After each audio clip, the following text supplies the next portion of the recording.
कादर और जलाली नाम में मेरी तरफ से आप सबको सलाम। मैं भी बहुत खुश हूँ कि खुदावंद ने 24 साल के बाद हमारे घर में कोई मेहमान भेजा है और जिस दिन से ये आई है हम पूरा अपनी फैमिली और जो है वो बहुत खुश हैं कि खुदावंद ने हमें एक बहुत खूबसूरत गिफ्ट दिया जो सूरत में उसने हमें मैं उनका शुक्र अदा करता हूँ। आज मैंने अपना ऐलान किया था कि हम 11 बजे मैसेज जो है वो शुरू करा करेंगे, लेकिन आज चूँकि इस बच्चे की वेलकम में हमें थोड़ी देर हो गई है, लेकिन आइंदा ऐसा नहीं होगा, हम 11 बजे मैसेज जो है वो शुरू करेंगे। तो आज जिस बात को बाइबल मुकद्दस में से हम सीखने वाले हैं वो है इबरत का निशान। इबरत का निशान है, यानी इंसान वो है जो अपनी गलतियों से कुछ सीखे, बार बार गलतियां दोहराता ना रहे, अपनी गलती से वो क्या करे, सीखे, क्योंकि गलती से सीखना हमारे लिए जरूरी है। और जो इंसान अपनी गलतियों से सीखता ही नहीं है वो अक्लमंद है, उससे आप बेवकूफ कह सकते हैं कि बार बार गलतियां करता है और फिर सीखते नहीं है। लेकिन इंसान वो है जो अपनी गलती से क्या करता है, सीखता है कि मैंने यहाँ पर गलती की। मिसाल के तौर पर अगर आप गाड़ी चलाते हैं और गाड़ी चलाने की वजह से कहीं आपका एक्सीडेंट होने वाला था, लेकिन अचानक वो एक्सीडेंट जो है वो खुदा ने आपको बचा दिया, लेकिन आप उसने उस दिन तो बचाया, लेकिन फिर आप उसी गलती को फिर दोहराए, फिर शायद ना बचे, क्योंकि आपने उस गलती से सीखा नहीं है। उस गलती से हमने सीखा नहीं है। हमें अपनी गलतियों से सीखना चाहिए कि हम कहाँ गलत थे और फिर हम वहां से क्यों बच गए, और बिलफर्ज अगर हमने अपनी गलती नहीं किसी दूसरे को गलत होते हुए देखा और उसको उस गलती से नुकसान हुआ तो हमारे लिए वो क्या है, सबक है, उससे इबरत का निशान है कि हम उस बात से सीखेंगे इसने ये गलती की और इस गलती की वजह से इन्हें ये सजा मिली है। और अगर आप दूसरों की गलतियों से भी नहीं सीखते तो फिर इंसान सारी जिंदगी, इसका मकसद है कि वो दूसरों की गलतियों से भी नहीं सीखता, वो उससे बड़ा बेवकूफ शख्स कोई नहीं है। जो सीखते नहीं है इसका मकसद है वो सीखना चाहता ही नहीं, वो शख्स सीखना ही नहीं चाहता, वो बार बार गलती दोहराता है। तो इससे आज इस बात को बाइबल मुकद्दस से सीखना है कि ये भी हमारे लिए आज एक सीखने का सबक है कि जिससे हम इस बात को सीखेंगे कि हमारे लिए इबरत का निशान ये वो कैसे ठहरा और किस वजह से जो है ये सिलसिला जो है वो हुआ। आज हमें इसी बात को सीखना है। बाइबल मुकद्दस में गिनती की किताब को करते हैं,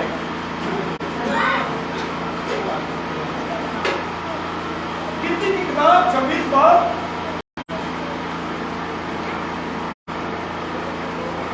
और उसकी 10 आयत सुन रही है।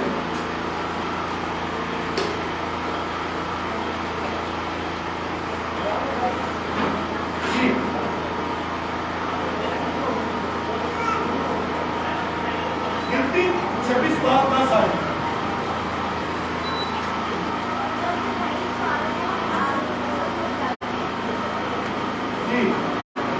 और जब उन 250 आदमियों के आग बसर हो जाने से वो फरीक नबूद हो गया, उसी मौका पर जमीन ने मुंह खोलकर पूरा समेत उनको भी निकल लिया था। हाँ जी, और वो सब इबरत का निशान है। हाँ जी, समेत उनको निकल लिया था और वो सब इबरत का निशान है। इन्होंने ऐसा क्या किया था? जब इन्होंने एक ऐसा गुनाह किया और खुदा ने उनको मारना चाहा, लेकिन मूसा बीच में आकर कहने लगा, खुदावंद गुनाह तुमने 250 आदमी ने किया है और अब सजा सबको क्यों मिलेगी? आए, इन्होंने गुनाह किया है। देखें गिनती की किताब 16 बाब इसी की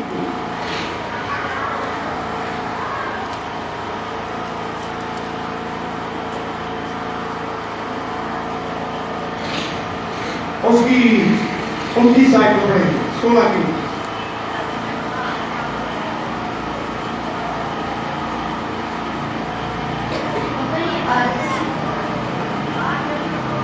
जी, अगर ये आदमी वैसी ही मौत मरे जो सब लोगों को आती है, या इन पर वैसे ही हाथ से गुजरे जो शपथ गुजरते हैं, तो मैं खुदावंद का भेजा हुआ नहीं। क्योंकि ये मूसा और हारून के खिलाफ उठ खड़े हुए कहने लगे, खुदा इनसे बातें करता है क्या? खुदा हमसे बात नहीं करता? उन्होंने भी 250 आदमियों ने बहूर दान लिया और बहूर दिलाने के लिए वहां पर आगे बढ़ गए। क्योंकि बहूर दिलाने का काम सिर्फ खुदा के मुकद्दसीन लोग जिनको उसने चुना है, उनके अलावा किसी का ये काम नहीं है। लेकिन उन्होंने बहूर दिलाने के लिए 250 आदमियों ने बहूर दान में बहूर करा और बहूर जलाने के लिए आए। और खुदावंद ये देखकर उनसे नाराज हुआ, कहा मैंने सिर्फ हारून को चुना है। लेकिन उन्होंने कहा कि हारून ज्यादा खुदा का काम ये कर सकता है, क्योंकि जब तक वो खुद नहीं बलवाता खिदमत नहीं कर सकते। लेकिन इन्होंने वो काम किया। खुदा ने कहा कि मैं इन सब को हलाक कर दूं। लेकिन दूसरी मूसा ने कहा कि अगर ये मौत वैसी मौत मरे जैसे आम लोग मर जाते हैं, तो फिर मैं खुदा का भेजा हुआ बंदा ही नहीं। मैं खुदा का भेजा हुआ बंदा नहीं। अगर इनको मौत जो है एक अलग तरह की मौत आई, तो इसका मकसद है मैं खुदा का क्या हूं? भेजा हुआ हूं। और उसने जब ये कहा तो क्या हुआ जी? आगे बढ़े। अगर खुदावंद कोई नया करिश्मा दिखाए और जमीन अपना मुंह खोल दे और इनके घर बार समेत निकल जाए और ये जीते जी पताल में समा जाए, तो तब जानना कि इन लोगों ने खुदावंद की ताकीर की। उन्होंने कहा कि अगर तो ये अलग तरह की बात बने तो फिर तो है मैं खुदा का भेजा हुआ हूं। अगर ये वैसी बात नहीं मानते तो फिर मैं खुदा का भेजा हुआ नहीं हूं।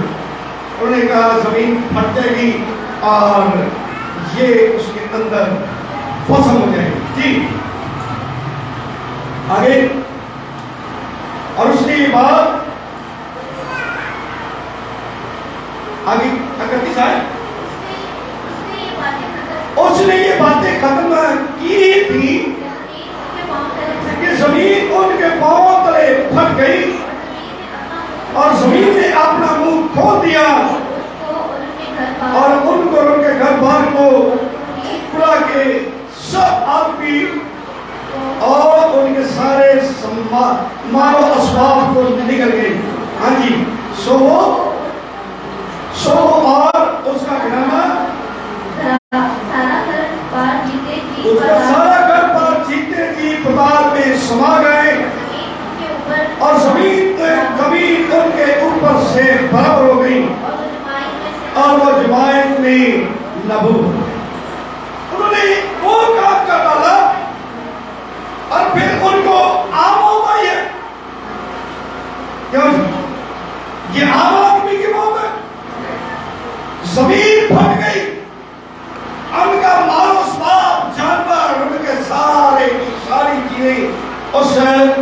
जमीन के अंदर चली गई और जमीन ऊपर से बंद हो गई। वो जीते जी पताल में चल गए। और क्योंकि इसकी वजह यह है कि उन्होंने वो काम किया जो नहीं करना था। आज उनको वो मौत आई जो आम आदमियों के नहीं आती, क्योंकि उन्होंने ऐसा काम किया और जिसकी वजह से दूसरों के क्या हो गई, ऊपर से बराबर हो गई। और सब इस्राएली जो उनके आसपास थे, सब इस्राएली जो उनके आसपास थे, उनका चलाना सुनकर ये कहते हुए भागे, कहीं जमीन हमको भी ना निकल जाए। वो भी भागे हैं क्योंकि जमीन उनको अपने अंदर ले गई। अब ये हमारे लिए एक इबरत का निशान बन गया। ये बात वो गिनती की किताब में कहता है कि वो लोगों के लिए क्या बन गया, इबरत का सबल इबरत का निशान बने हैं। क्योंकि लोगों ने देखा कि उन्होंने ऐसा किया और इनके साथ क्या हुआ है, इनके साथ इन्हें जमीन निकल गई है। और वो जब जमीन के अंदर चली गई तो जमीन ऊपर से बंद, जीते जी पताल में चले गए। खुदा अगर ऐसा करता है तो इसका मकसद है वो हमें किसी बात को सिखाना चाहता है। हम इस बात से सीखें कि इन्होंने हारून और मूसा के खिलाफ बड़बड़ाए और उनके मुकाबले जाकर बहुत डाले। और खुदा ने उन्हें ये क्या दी है, इतनी बड़ी सजा दी जो हमारे लिए क्या है, हमारे लिए एक सबक है। इससे हम इस बात का निशान हमारे लिए बन गया कि इससे इबरत सीखें कि उन्होंने ऐसे किया और उनके साथ ऐसा हुआ। और अगर हम ऐसा करेंगे तो हमारे साथ क्या होगा, हमारे साथ भी ऐसा ही होगा जैसा उनके साथ होगा। यदि हमें हमेशा हर बात का ख्याल रखने की क्या है, जरूरत है कि ये इस बात के उन्होंने क्या किया और उनके साथ क्या हो। इसके बाद आगे हम एक और जानवर से भी उससे भी हम सीख सकते हैं। देखिए पैदाइश की किताब 3:14 जी।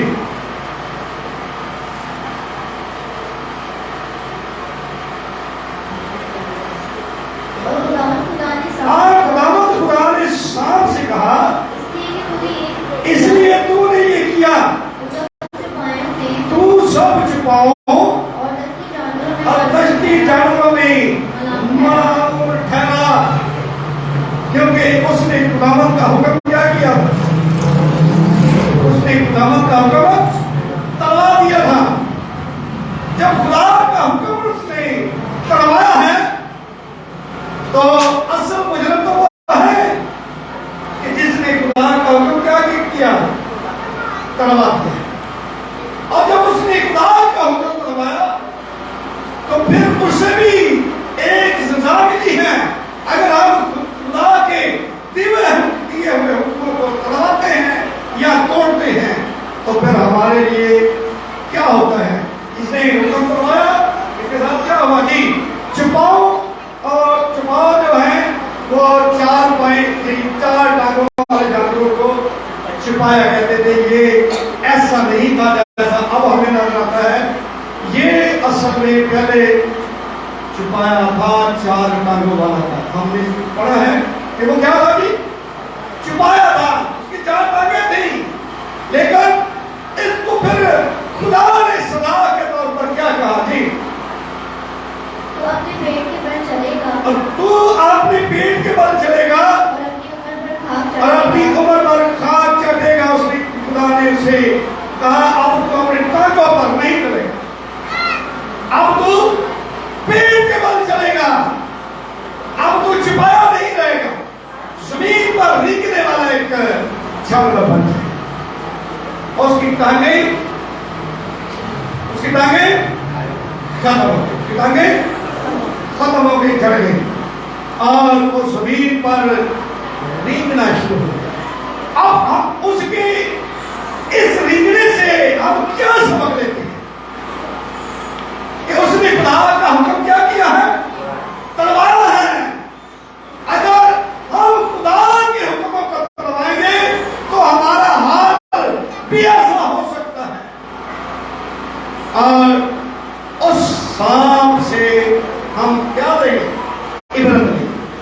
इबरत नहीं कि उसने ऐसा किया, उसकी टांगे खत्म हो गई, वो हमारे लिए अब जमीन पर भीग रहा है। इबरत के निशान के तौर पर है वो कि हम उससे इस बात को सीखें कि उसने अगर ऐसा किया तो उसके साथ क्या हुआ।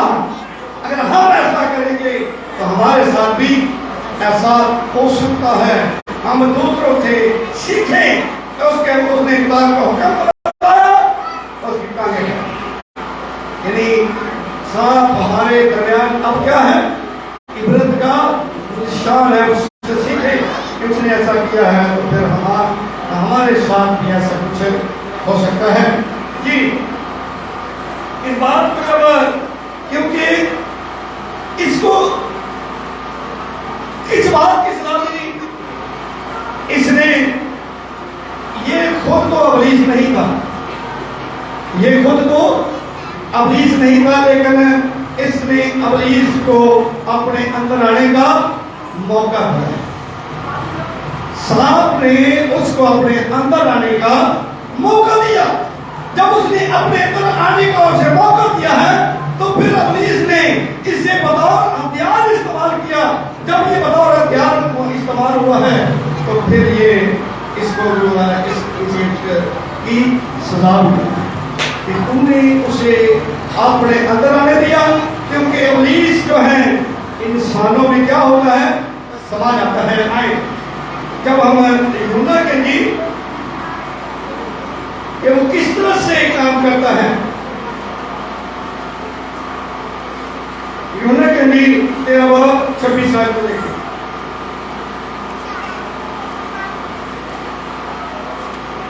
यीशु ने जवाब दिया, जी वो कैसे मैंने पालने को 13:26 यीशु ने जवाब दिया, जिसे मैं नवाला डुबोकर देखूंगा वही है। फिर उसने नवाला डुबोया और लेकर शमौन अस्करियोती के बेटे यहूदा को दिया। इस नवाला के बाद शैतान उसमें क्या हो गया? किसमें? जानवरों में भी वो समाप्त जाता है और फिर इंसानों में भी वो काम करता है। हमें वो इंसान नजर आते हैं काम करते हुए, लेकिन उनके अंदर असल में शैतान होता है जो काम करता है। बज़ाहिर वो क्या नजर आते हैं? बंदा कर रहा, बंद क्यों कर रहा? ये बंदा काम कर रहा, लेकिन नहीं, उनके अंदर इब्लीस काम करता है। लिखा है कि शैतान किसमें समा गया था? यहूदा अस्करियोती। मकसद है कि उसको इंसानों में भी समा जाता है और वो जानवरों में भी समा कर काम करता है।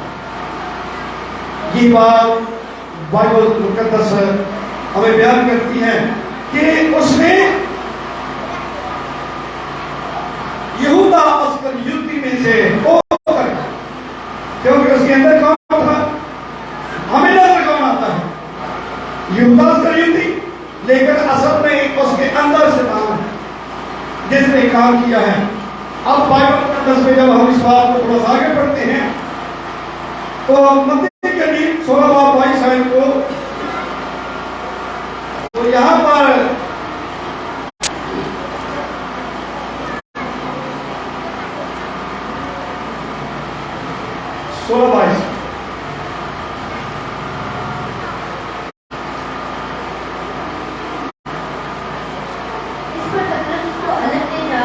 इस पर पतरस उसे अलग जाकर खुदावंद करने लगा हाँ जी कि ऐ खुदावंद खुदा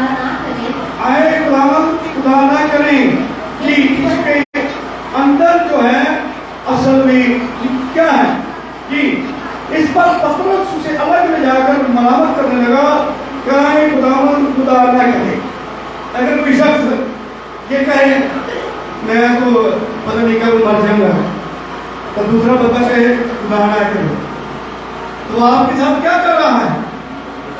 हमदर्दी कर रहा है। ये भी असल में बज़ाहिर हमें क्या नजर आता है कि ये यीशु के साथ हमदर्दी कर रहा है, खुदा न करे कि कुछ बार ये ऐसे होता है जी। लेकिन खुदा यीशु ने क्या कहा? ये तुझ पर हरगिज़ नहीं आने का। हाँ जी। उसने फिर कर पतरस से कहा, उसने फिर कर पतरस से कहा, ऐ शैतान मेरे सामने से उसने दूर हो। फिर कर पतरस से कहा, ऐ शैतान मेरे सामने से क्या होगा? दूर हो। क्या पतरस से बात था? पतरस पर तो उसने कहा था कि मैं इस पर कोई बहुत बड़ी कलीसिया कायम करूंगा। वो कैसे हो सकता था? लेकिन असल में उसमें होकर शैतान ये चाह रहा है कि ये मंसूबा जो यीशु मसीह सलीब पर करने वाले हैं ये ना करें। तो यीशु जी का कहने का ये मकसद है कि तू खुदा के काम में क्या डाल रहा है, कब डाल रहा है। कई दफा हम हमदर्दी का शिकार होते हैं कि हम दूसरों की हमदर्दी कर रहे हैं, लेकिन कई खुदा के मंसूबे को नहीं समझते। और फिर क्या होता है? यीशु ने से कहा, ऐ शैतान दूर। हालांकि पतरस शैतान नहीं है, पतरस शैतान नहीं है, वो तो खुदा का बंदा है और उसके वसीला से तो कलीसिया कायम हुई है। और फिर वो कलीसिया जो है वो अब तक रहनी है। और फिर इस बात को देखते हैं कि मैंने पहले बताया कि इंसानों में से निकलकर कहाँ चले जाते हैं? आए देखें मत्ती के नीला 30 देखें।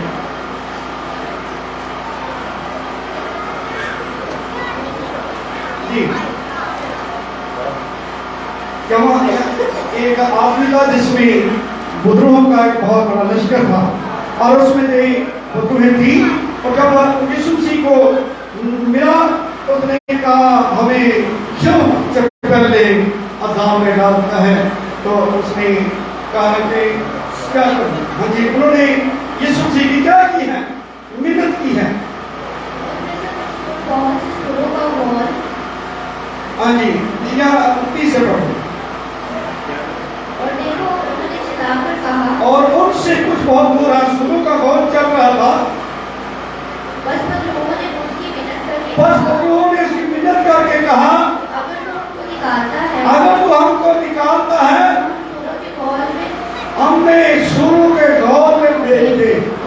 उसका क्या मकसद है? भाई बुजुर्गों का और जानवरों का क्या मेल जोल है? हैं? बुजुर्ग कह रही है कि हमें इन सूरों में भेज दे। आपको इसका मकसद है, यहां से हमें ये भी सीखने को मिलता है कि बुजुर्ग जानवरों में भी जा सकती है। सूरों के दौर में वो चली गई। कई दफा जानवरों में भी अभीस काम कर जाता है और वो इतने लोग मार देता है।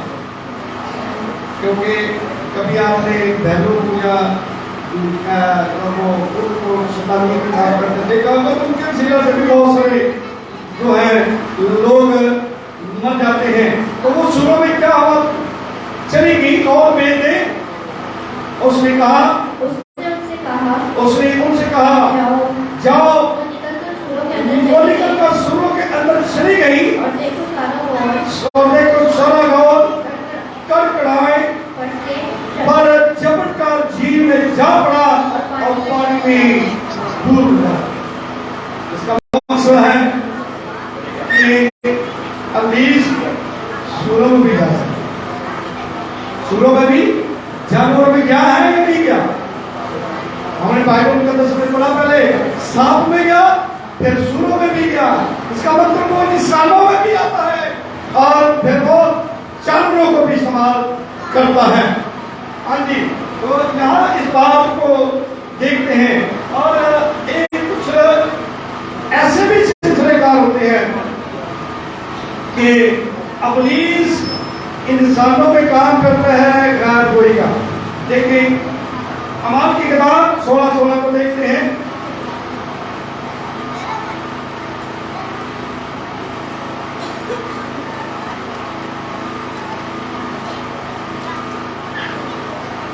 जी